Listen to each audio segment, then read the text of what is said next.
Hello, boxing fans around the world. Thank you once again for joining us here on Talkin Fight. We're debuting our new episode featuring news from around the world, courtesy of our friends over at Boxing 24/7 in Germany, Europe's #1 website for boxing news. Let's start off today. On this day in history, I'm a bit of a fan of history, as you all know. And I was scouring the website, and I found out on this day, at the zenith of his career, WC featherweight champion Salvador Sanchez died in a car accident in Mexico. He had recently fought and TKO'd Azuma Nelson at Madison Square Gardens in New York, and obviously the family in the world of boxing fans mourned his passing.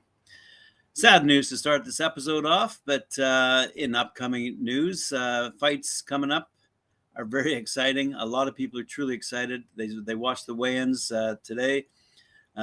Ricards Bolotniks and Michael McKinson, they looked in great shape. And as you know, Bolotniks is fighting Joshua Buatski. He's been featured by Mike Orr at 4 on Knuckle Up several times. And in fact, I believe he won the Knockout of the Week award. This kid's pretty good. And McKinson, who's got some words for us at his weigh-in, I'll preview them in a second, is up against Ranowski, and the event is taking place at the Matchroom Fight Camp, and as you know, we broadcast on DAZN.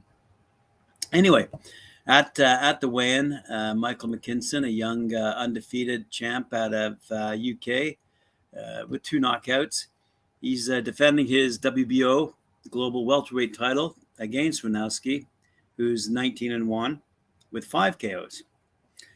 But it was interesting what McKinson had to say. He was quite poignant. Nobody had backed me to win. He's speaking about his previous fight against Chris Konga. He says, nobody backed me to win. I beat him fair and square. Chris is a good fighter, but I proved I'm a better fighter. My career's only just started. I'm on the big stage finally. It took me 20 fights to get here, and I plan on staying here. I think that's interesting. I mean, he goes on to say, how proud he is to be where he's at in the world of boxing, and pretty well, there's no one standing in his way in the UK right now, and he's looking to delivering plenty more knockouts. Apparently, I'll have to let Mike Orr know this. I don't think we've ever featured this young fella. But anyway, I just thought it was interesting that he says it took me 20 fights to get here. So for all you youngins out there who are boxing and who may be just starting out in your careers, look at this fella. He's had 20 fights, and he's finally on what he calls the big stage. And he's happy to be there, happy to be fighting. At the same time, I should note another story on Boxing 24/7 that I thought was interesting right now, happening over in Europe, actually in Sarajevo, is the European Union's boxing championships, featuring schoolboys and schoolgirls from approximately 20 plus nations. And they're battling for, the girls are battling for 13 titles, whereas there are 16 titles on the line for the schoolboys, who will each have a right to fight for the first European titles in their young lives.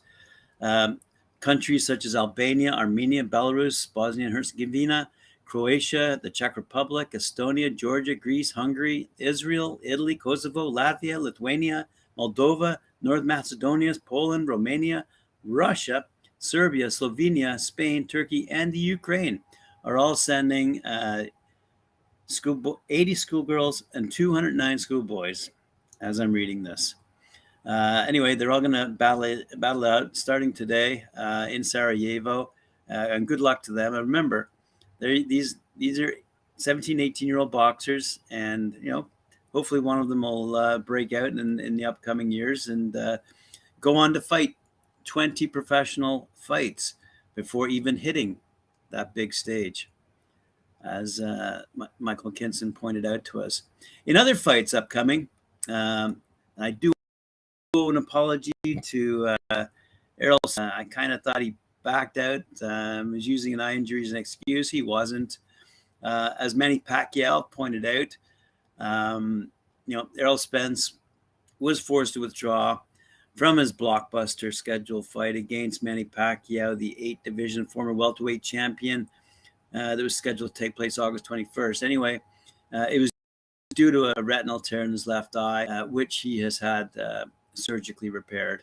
So, a legit reason, I would say, to withdraw from that fight. And he was taken, his place was taken by Yordenis Ugas, who spent his title against Pacquiao.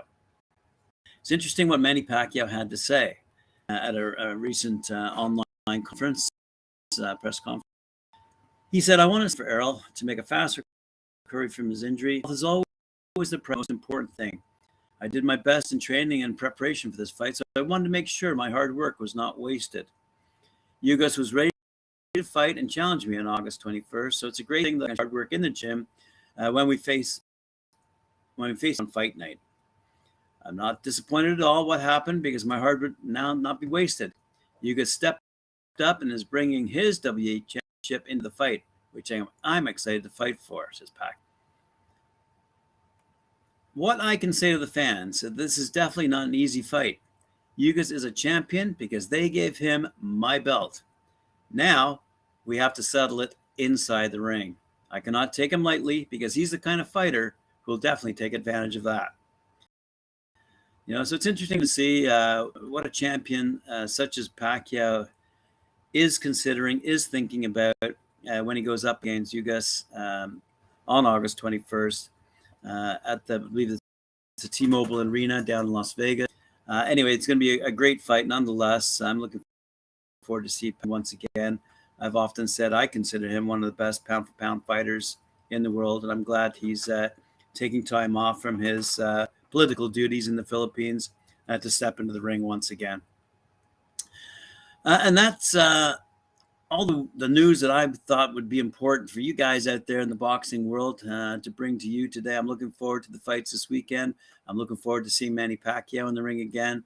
And it's good to see all those young boys and girls from the European Union. And, I'm not so sure Israel is considered part of the European Union. Maybe it is. But as far away as Israel, as far away as Russia, competing together in Sarajevo, and hope they continue on in their career and become great fighters that we'll see in the big fights in their careers. And thanks again to my good friend Christian von Sponock over at Boxing 24/7. That's boxing247.com for those who might be interested in seeing his website and his news that his people are bringing to us. And I appreciate the work that he's doing on behalf of fans around the world. And we look forward to seeing you again for episode number 2. Thanks for joining me. Remember to like, share, subscribe, and thanks again.